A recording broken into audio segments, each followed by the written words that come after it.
So here we are. Let's get right into the topic. I'm going to introduce Christy Saltzman. She's a public information officer Hey, Tat. with the Forest Service here on the Shoshone. How you doing? I'm doing great. It's All right. beautiful out. I'm loving it. Can you do me a favor, though? Let's start with what are public lands? Awesome. So public lands are all sorts of different things. They might be like the pocket park you talked about in that video that I'm sure you've all seen.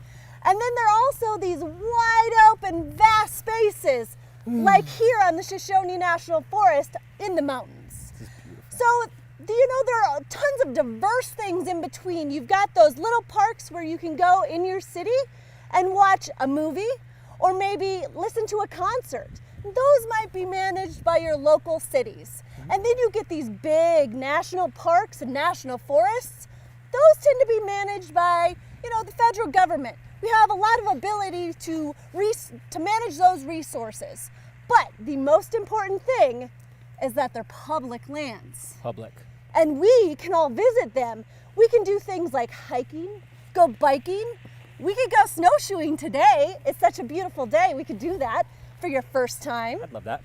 You can enjoy the water, but they are managed for us today as well as future generations to come. Now, Christy, why were the public lands originally established? Right, so take yourself back to about 1870, and you've got the public, the general people within the United States moving west from the East Coast. Cities are building up, people are moving to do things like mining or just see if they can get their own plot of land somewhere out west. And we had some pretty smart people that said, let's keep some of this wild. Let's set aside the first national park to the west. In 1872, Yellowstone was set aside.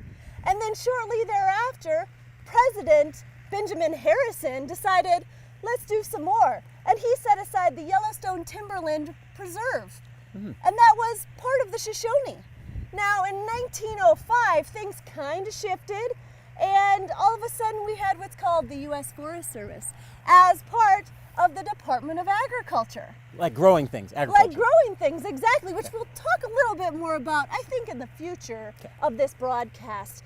But when you add in all of this expansive 2.4 million acres that the Shoshone is, we're over 80% either wilderness, which means you can't do anything motorized or mechanized in it.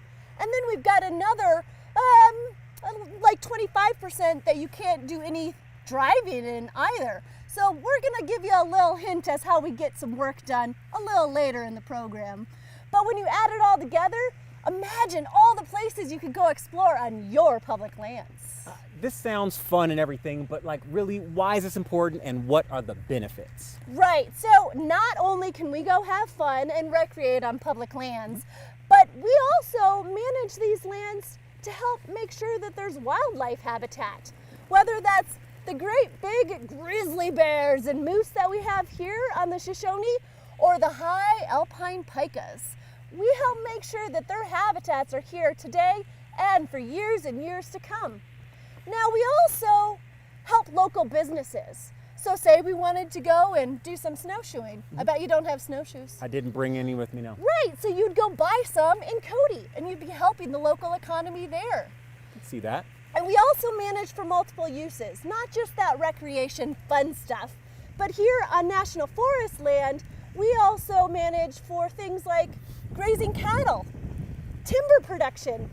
We do need wood to build those houses that people love to live in. Kind of like the log cabin behind us. Just like that. All right. And here's a little interesting fact. Did you know that over 1/5 of the population of the United States gets their drinking water from National Forest lands? We actually did a program on this. You can check it out we at did. freshwaterlive.org. That's right. Yeah.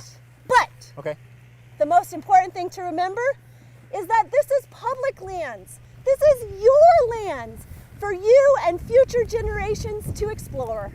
Oh, yes. It's so inspiring to think how these lands were established all that time ago for us to enjoy today for a sustainable life now and for our kids and grandkids and great-great-great-great-great-great-great-great-great-great-grandkids.